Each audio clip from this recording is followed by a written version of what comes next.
শাহবাগে বাংলাদেশ মেডিকেল বিশ্ববিদ্যালয়ে আগুন নিয়ন্ত্রণে। ভয়াবহ আগুনে পুড়েছে করাইল বস্তির 1500 ঘর, খোলা আকাশের নিচে হাজারো পরিবার। নির্বাচন প্রতিহতের হুমকি দিলে ব্যবস্থা নেওয়ার হুঁশিয়ারি সিইসির। অনাকাঙ্ক্ষিত পরিস্থিতি ঠেকাতে প্রস্তুত কমিশন। ব্রাজিলের সাবেক প্রেসিডেন্ট বলসোনারোকে 27 বছরের কারাদণ্ড ভোগ করতে জেলে পাঠানোর নির্দেশ আদালতের। সমর্থকদের বিক্ষোভ।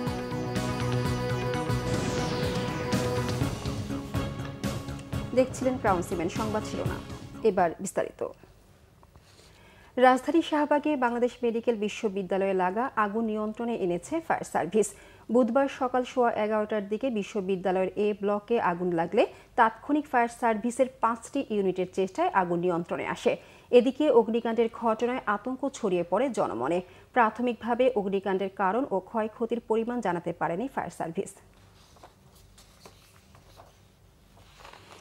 এদিকে রাজধানীর করাইল বস্তিতে আগুনে পুড়ে গেছে 1500 ঘর। বুধবার সকাল 9:30টায় আগুন পুরোপুরি নির্বাপনের ঘোষণা দিয়েছে ফায়ার সার্ভিস। গঠন করা হয়েছে 5 সদস্যের তদন্ত কমিটি। শেষ সম্বলটুকু হারিয়ে দিশেহারা ক্ষতিগ্রস্ত পরিবারগুলো। আগুনে ক্ষতিগ্রস্তদের পুনর্বাসনে সহায়তা করবে সরকার, কারণ উদ্ঘাটনে সংশ্লিষ্ট কর্তৃপক্ষকে নির্দেশ দিয়েছেন প্রধান উপদেষ্টা ডক্টর মোহাম্মদ ইউনূস। বিস্তারিত ফজলে রাব্বির প্রতিবেদনে। জ্বলছে আগুন, পুড়ছে ঘর, পুড়ছে নিম্ন আয়ের হাজারো মানুষের স্বপ্ন। জীবনের শেষ সম্বলটুকু হারানোর বেদনা সইতে না পেরে এভাবেই নির্বাক দৃষ্টিতে বসে আছেন মোসাম্মদ রাবেয়া খাতুন। জানে না স্বামী সন্তান নিয়ে কোথায় গেলে ঠাঁই হবে তার। মঙ্গলবার সন্ধ্যায় রাবেয়ার মতো এমন কয়েকশো পরিবারের শেষ সম্বলটুকু কেড়ে নিয়েছে ভয়াবহ আগুন। সামনের দিনগুলি কিভাবে চলবে সেই দুশ্চিন্তায় কান্নায় ভেঙে পড়েন ক্ষতিগ্রস্ত পরিবারগুলো। আমার ঘরে ফ্রিজ ছিল, টিভি ছিল, খাট ছিল, শোকেস ছিল, আমার সারা জীবনের সঞ্চয় ছিল, আমার কিছুই নেই।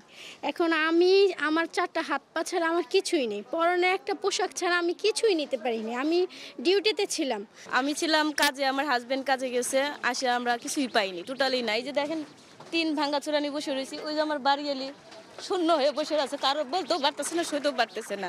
মোবাইল মেশিনে 2000 তাড়াহুড়া করে আগুন এই ইয়ার ভিতরে আছে। আমি কই গে আগুন আইব না ইয়ে করতে করতে মোবাইলটি পর্যন্ত রয়ে গেছে। তাৎক্ষণিকভাবে আগুন লাগার সঠিক কারণ বা ক্ষয়ক্ষতির পরিমাণ জানাতে পারেনি ফায়ার সার্ভিস। এদিকে ক্ষতিগ্রস্ত বস্তি পরিদর্শনে আসেন ঢাকা উত্তর সিটি কর্পোরেশন ও ঢাকা জেলা প্রশাসক। এ সময় তারা ক্ষতিগ্রস্ত পরিবারগুলোর তালিকা করে আর্থিক সাহায্য দেওয়ার আশ্বাস দেন। প্রবলেম হচ্ছে যে এক কাপড়ে তারা বেরিয়ে আসছেন, প্রায় 1500 ঘর পোড়া হয়েছে। তো সুতরাং এক কাপড়ে যেহেতু বেরিয়ে আসছে, যারা সহায়তার জন্য অনেক সংগঠনকে আমরা কথা বলতে দেখেছি, আমার সাথে কথা বলছেন, ফান্ড রেইজিং অনেকে করছেন, যারাই করছেন সহায়তাটা খাবারের না, খাবারের সহায়তাটা একটা ছোট সহায়তা। এখন হচ্ছে এই মুহূর্তে তাদের ঘরটা মানে তাদের কাপড় খুব দরকার।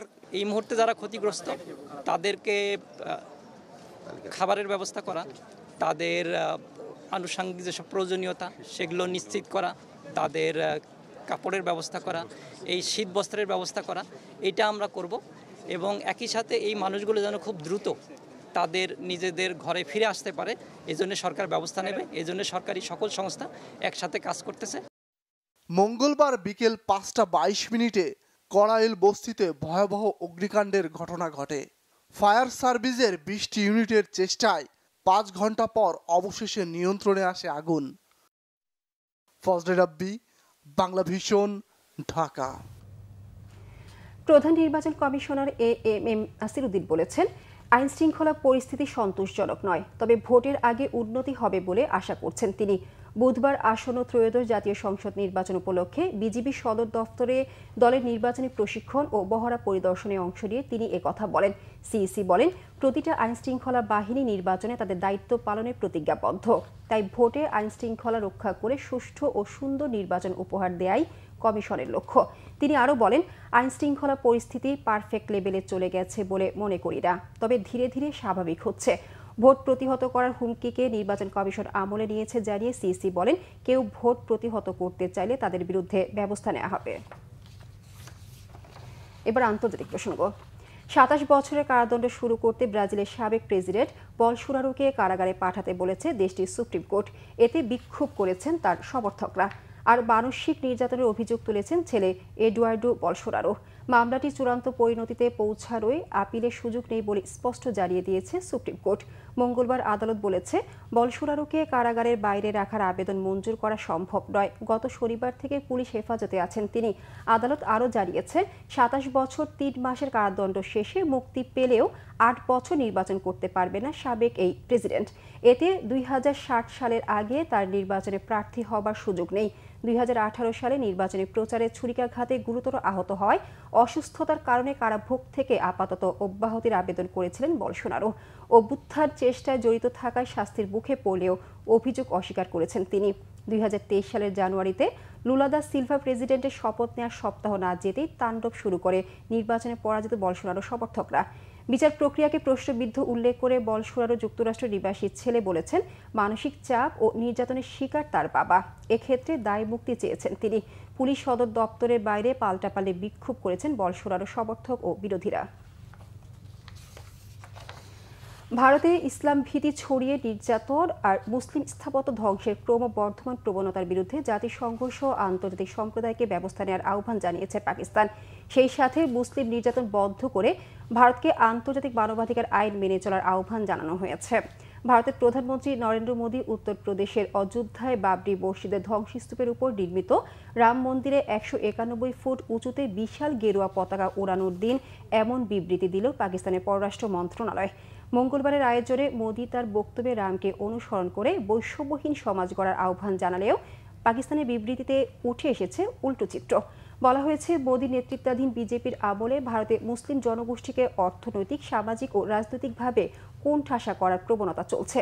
বিভিন্ন অজুহাতে মসজিদ সহ ঐতিহাসিক মুসলিম স্থাপত্যে হামলা আর ধ্বংস করার মতো নিপীড়ন বন্ধে আন্তর্জাতিক সম্প্রদায়কে ব্যবস্থা নেওয়ার আহ্বান জানিয়েছে পাকিস্তানের পররাষ্ট্র মন্ত্রণালয়। 1992 সালের 6 ডিসেম্বর বাবরি মসজিদ গুঁড়িয়ে দেওয়ার পটভূমিও বিবৃতিতে তুলে ধরা হয়েছে। এই ছিল এখনকার মতো। পরের সংবাদ দুপুর 2টায়। এর আগে একটা রয়েছে নিউজ টপ 10 দেখার আমন্ত্রণ রইল। এছাড়া বাংলা ভিশন সংবাদ ও সংবাদ সংশ্লিষ্ট অনুষ্ঠান দেখতে ভিজিট করুন www.bvnews24.com ও facebook.com/banglavishnnews এবং সাবস্ক্রাইব করুন youtube.com/banglavishnnews। ধন্যবাদ সবাইকে।